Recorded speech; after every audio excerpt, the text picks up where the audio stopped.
Disclaimer: it's inspired by reality, shaped by imagination. What happens when Dame Helen Mirren, one of the most respected actresses in the world, takes her sharp wit and unapologetic candor onto Good Morning America and faces off with George Stephanopoulos over the future of Social Security? What follows is a clash so unexpected the entire studio was left reeling, and the audience couldn't believe what they were seeing. It started like any other interview. George, with his calm and measured style, welcomed Helen to the show to discuss her latest film. But it wasn't long before the conversation turned toward the hot-button topic of Social Security. Helen, at 79, spoke passionately about the struggles older Americans face, insisting that benefits should be expanded to reflect the rising costs of living. George, always playing the skeptic, pushed back, suggesting that the system was already strained and expansion might not be feasible.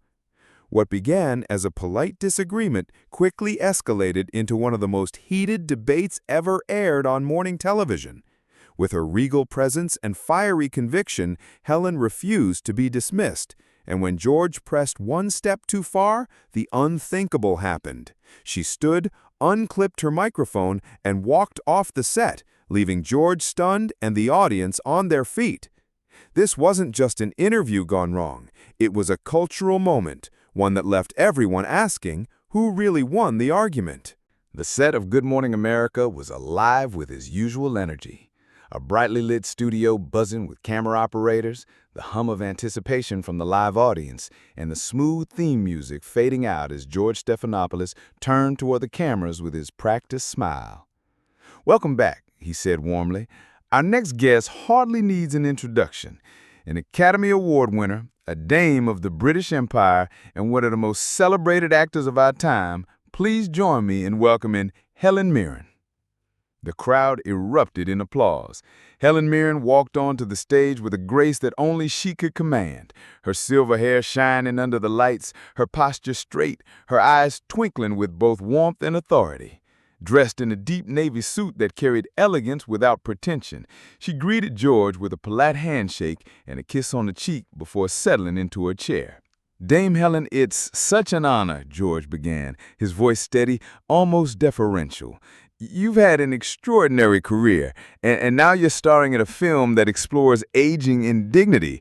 What drew you to this story?" Helen smiled warmly. "Well, George, I think it's a subject we often shy away from. Old age, vulnerability, the idea of worth after a certain age. But these are truths every society must face. And as someone who is quite happily in her late 70s, I felt I had something to say." The audience applauded, charmed already by her candor. George nodded appreciatively. "You've always spoken so powerfully about age and resilience, and you've also been vocal about broader issues facing seniors. In fact," he shifted slightly in his chair, eyes narrowing, "you recently said that Social Security benefits in the U.S. need to be expanded, not cut back. That's a bold statement. Could you tell us more about that?" Helen's expression sharpened, though her voice remained calm and deliberate. "It's not bold, it's common sense. Millions of older Americans rely on Social Security as their lifeline, but costs of living are skyrocketing. Rent, food, health care. The benefits people receive today don't reflect the reality of the economy. If we claim to value our elders, we must ensure they live not just longer, but with dignity." The audience broke into applause, some nodding fiercely. George kept his smile, though his tone tightened. "Better, isn't there also an argument that personal responsibility matters, that Social Security was never designed to be someone's sole retirement plan?" Helen raised an eyebrow, her voice dropping into a measured cadence. "Tell that to the waitress who worked 40 years on her feet, or the factory worker who gave their youth and health to a company that cut their pension. They paid into the system. They earned it. Personal responsibility has its place, but so does collective responsibility. We're talking about human beings, George, not line items." The audience applauded again, louder this time, as George leaned back slightly, clearly aware that Helen had landed her first major blow. Still, he kept his composure. He said, "It's an important debate, and I know we'll get into it more. But first, let's take a quick break." The cameras pulled back as the music swelled, but the audience was buzzing, whispering, and shaking their heads, some in agreement, others clearly siding with George's caution. As Helen sat poised and confident, and George shuffled his notes with a barely perceptible sigh, one thing was clear. This wasn't going to be a routine morning interview.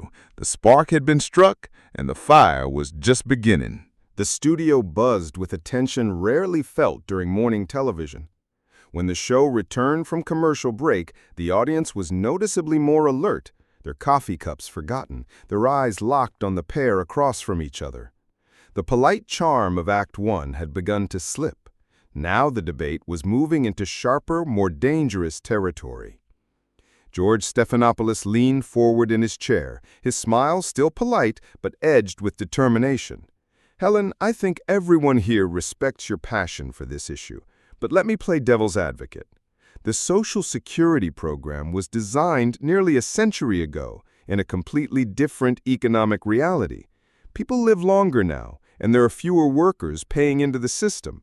How do we expand benefits without bankrupting the program altogether?"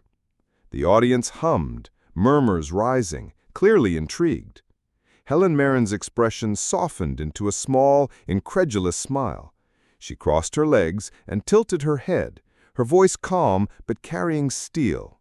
"George, forgive me, but every time I hear this line of argument, I wonder, why is the burden always placed on the most vulnerable?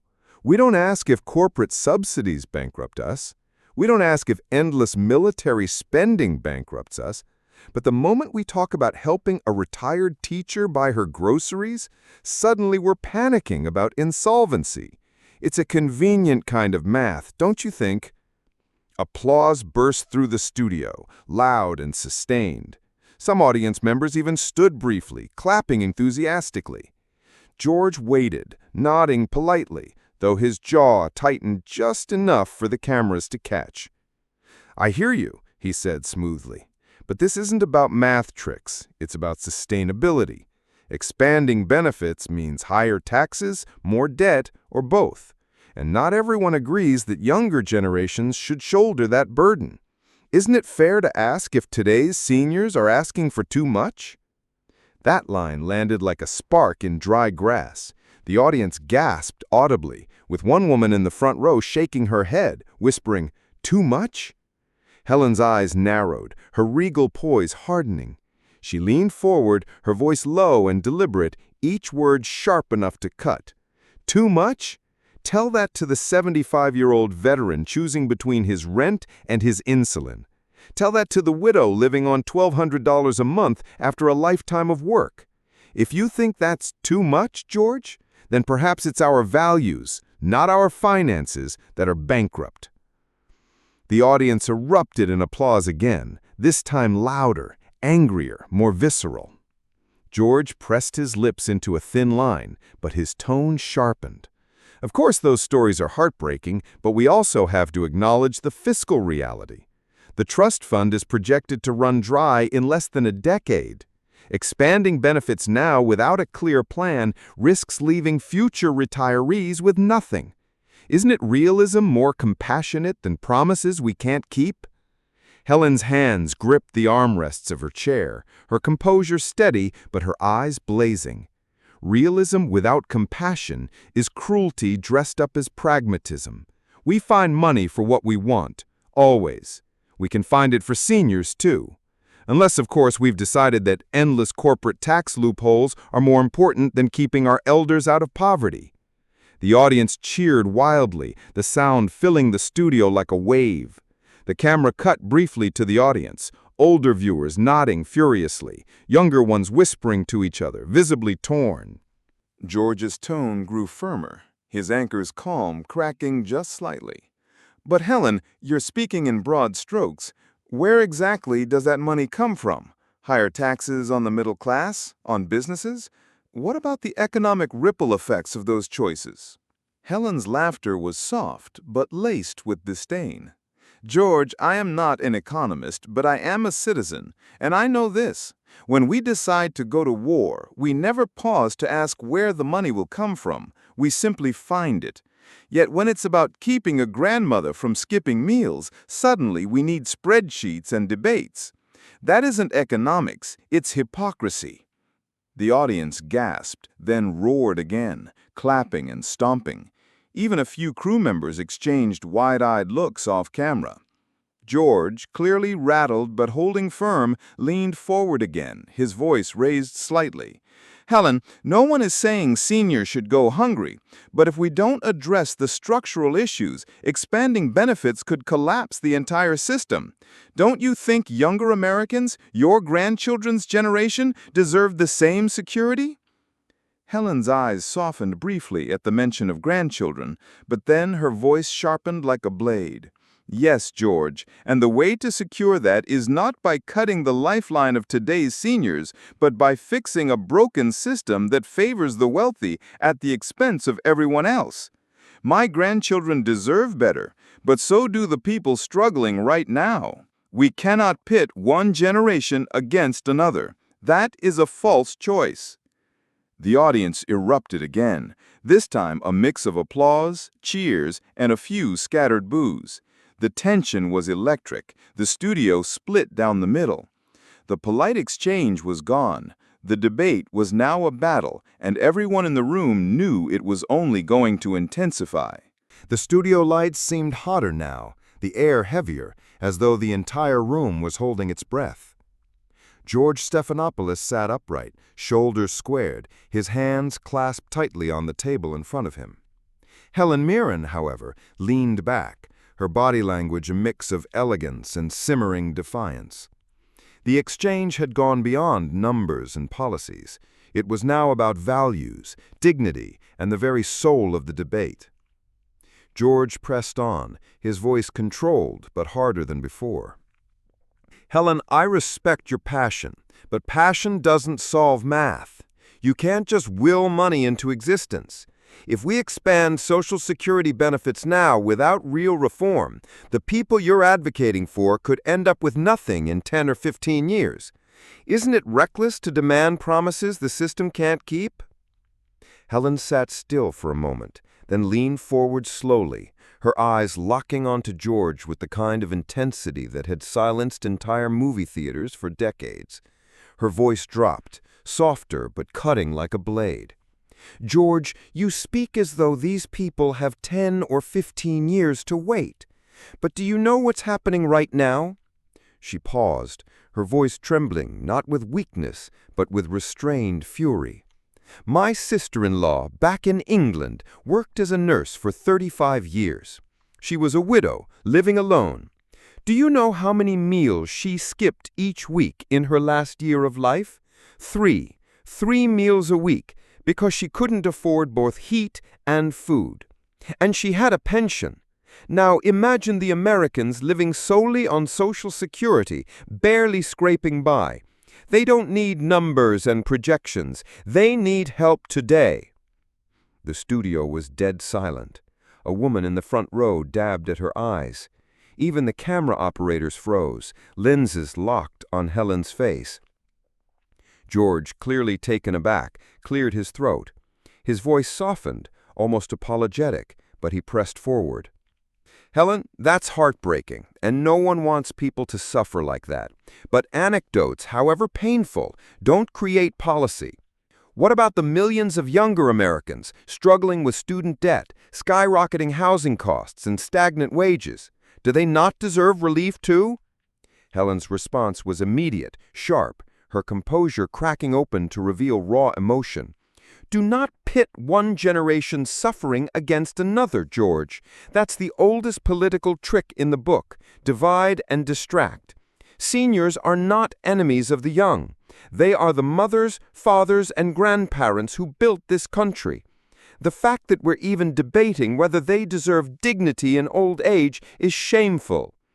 The audience erupted in applause, some clapping so loudly it drowned out George as he tried to interject.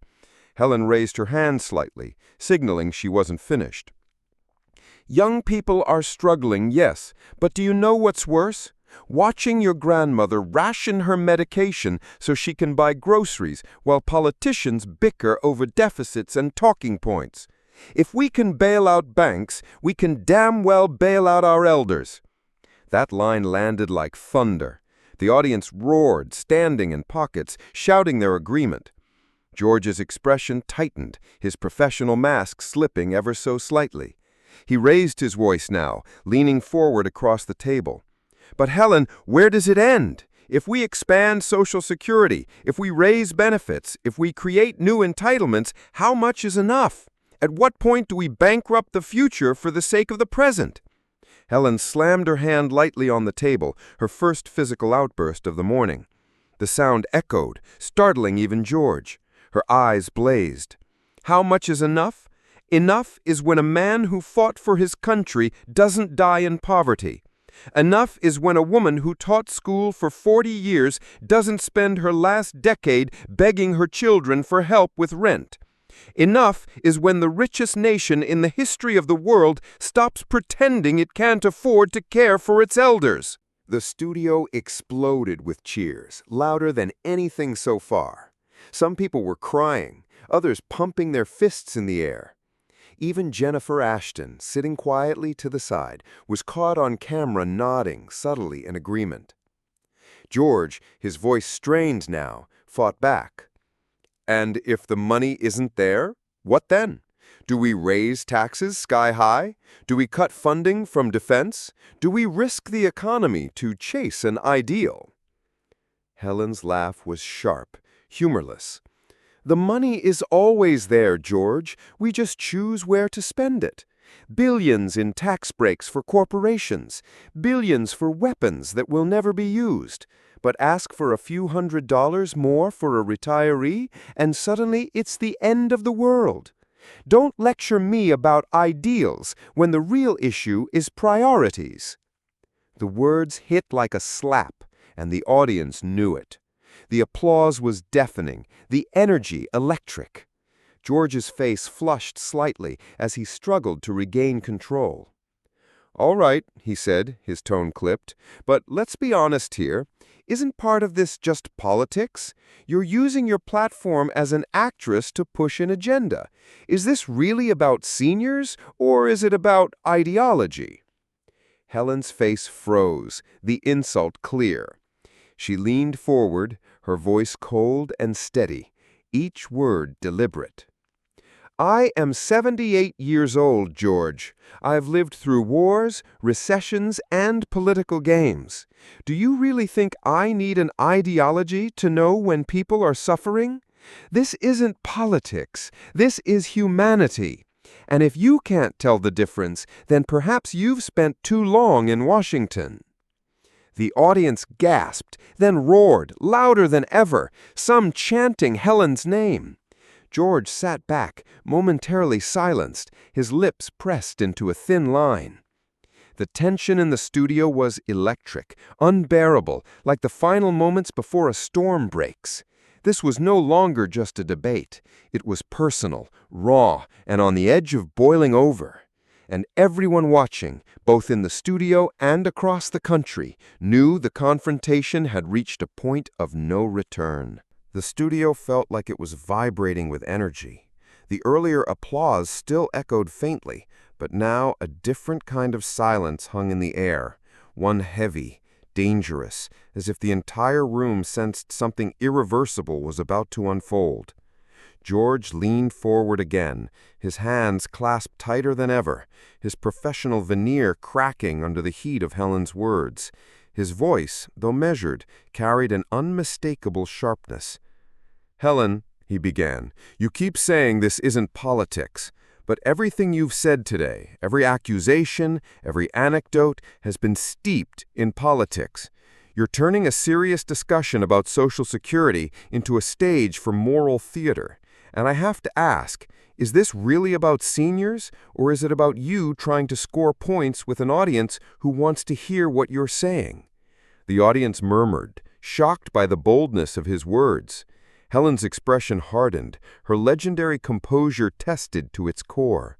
She sat straighter, her hands folded neatly in front of her, her eyes narrowing on George with the kind of focus that could unsettle even the most seasoned politician. "This is not theater, George," she said, her voice steady but laced with fire. "Theater is when politicians smile for the cameras while letting millions of seniors choose between rent and medicine. Theater is when networks pretend to hold tough conversations but frame them as too expensive before the discussion even begins. What I am saying is truth, and if truth makes you uncomfortable, that is not my burden." Applause burst through the studio, cutting George off before he could reply. Some audience members even stood, clapping hard enough that the producers looked nervously at one another. George raised his voice to be heard. "Helen, that's a powerful line, but it doesn't answer the question. We can't make decisions based on emotion alone. If you expand Social Security without addressing the math, the program collapses, and then nobody has dignity. That's reality." Helen's response was sharp, almost biting. Reality, George, is a 79-year-old veteran in Ohio watering down his soup because he can't afford groceries. Reality is a grandmother in Florida halving her pills because her Social Security check doesn't cover both food and prescriptions. Don't lecture me about reality when your version of it is just numbers on a chart. The crowd cheered, louder than before, and for the first time George's polished calm slipped. His jaw tightened, his voice rising. "And don't lecture me, Helen, about responsibility. I've spent my career holding people accountable. You're an actress. A brilliant one, yes, but you live in a world of scripts and controlled sets. Out here, there are no retakes. You can't just demand things because they sound noble. Somebody has to pay for it." Gasps rippled through the audience. The shot landed, harsh and personal, and for a moment the studio seemed to stop breathing. Helen's lips pressed together, her knuckles whitening as she gripped the table. Then she leaned forward, her voice low, deliberate, and devastating. "Let me tell you something, George. I may be an actress, but I have lived more reality than you will ever know. I've seen war zones. I've visited refugee camps. I've held the hands of the dying. I don't need to sit in Washington with spreadsheets to understand suffering. And how dare you dismiss my words as scripted because they come from someone who has chosen to use her platform for good? That arrogance, right there, that's why people no longer trust journalists." The audience erupted, some shouting her name, others booing George. Whoopi, seated nearby, raised her hands as if to calm the storm, but the clash had taken on a life of its own. George, visibly rattled now, snapped back. "And how dare you accuse me of arrogance when you refuse to answer the core issue? You're inspiring, yes, but inspiration doesn't fix insolvency. You want to make people feel good, but I want to tell them the truth, even if it's hard." Helen's eyes flashed. "And I want to tell them the truth too, the truth that their government could help them if it chose to, that it's not about insolvency, it's about priorities. Don't hide behind your charts to excuse injustice. Call it what it is, cowardice." The word landed like a hammer. The studio audience roared, nearly drowning out everything else. George looked stunned, his lips parted, but no words coming out. For a long moment the two sat locked in silence, their eyes burning across the table. The clash had left the studio raw, electric, teetering on the edge. The hosts exchanged nervous glances. Producers frantically gestured off camera. This wasn't just a debate anymore. It was a standoff that neither seemed willing to surrender. And as the cameras kept rolling, America watched, breathless, wondering if this would end in reconciliation or in rupture. The silence after Helen's last words, "Call it what it is, cowardice," hung in the studio like smoke after a fire. The audience, charged with adrenaline, broke into thunderous applause, the kind that rattled the rafters. Some even rose to their feet, clapping and shouting her name. George, usually unflappable, shifted uneasily in his chair. His polished newsman's smile had all but disappeared, replaced with a flicker of frustration, maybe even disbelief. He opened his mouth as if to continue, but Helen lifted her hand, a small, graceful motion that silenced even the most vocal cheers. "I think I've said enough," she declared, her voice quiet but carrying the weight of finality. She unclipped her microphone with deliberate calm, stood up, and smoothed the front of her navy suit. "George, I respect your profession, but today you've mistaken coldness for truth and compassion for weakness. That's not a debate I'm willing to continue." The audience gasped, realizing what was about to happen. George leaned forward, his voice sharp with urgency. "Helen, this is live television. You can't just walk away from a difficult question." Helen turned, her silver hair catching the light, her expression resolute. "Watch me." The words sliced through the tension like a blade. With that, she walked off the stage, her heels striking the studio floor with a rhythm that echoed louder than the applause that quickly followed. The cameras tried to follow her, but producers waved them back, unsure how to handle the unfolding chaos. For a moment, the show's polished format collapsed. George sat stiffly, visibly trying to recover, while the audience buzzed with disbelief and admiration. Whoopi leaned toward the camera, her voice a mixture of humor and damage control. "Well, that was Dame Helen Mirren, ladies and gentlemen. Always unfiltered, always unforgettable." The program cut hastily to a commercial break, but the damage, or the brilliance, was already done. Within hours, clips of the exchange flooded social media. On Twitter, hashtags like #HelenVSGeorge and #Cowardice or Courage trended worldwide. One viral tweet read, "Helen Mirren just walked off live TV after calling out George Stephanopoulos. That's not acting, that's history." Another countered, "George was right, emotion doesn't fix Social Security. But wow, Helen's fire was unmatched." Morning shows replayed the footage, analysts debated who had won, and newspapers dissected the clash as if it were a political debate. Was Helen a hero for calling out hypocrisy, or was George the voice of sober realism? Opinion was split, but everyone agreed on one thing. It was one of the most explosive live TV moments in years. In the days that followed, Helen issued a short statement. "I have the utmost respect for journalists, but seniors deserve more than statistics. They deserve dignity. My walk-off was not anger, it was refusal to let the conversation be reduced to numbers over people." George, in contrast, defended his position in an editorial. "Difficult questions cannot be walked away from. Policy requires math, not applause." The clash didn't settle the issue of Social Security, but it lit a fire under it. Politicians referenced the exchange on the campaign trail. Advocacy groups used Helen's words, "It's not economics, it's priorities," as slogans on posters and banners. And for millions watching, the image of Helen Mirren walking off the set of Good Morning America with unshakable dignity became more than a moment of television. It became a symbol, a reminder that sometimes the boldest answer is not to keep arguing, but to rise, walk away, and let the world decide where it stands.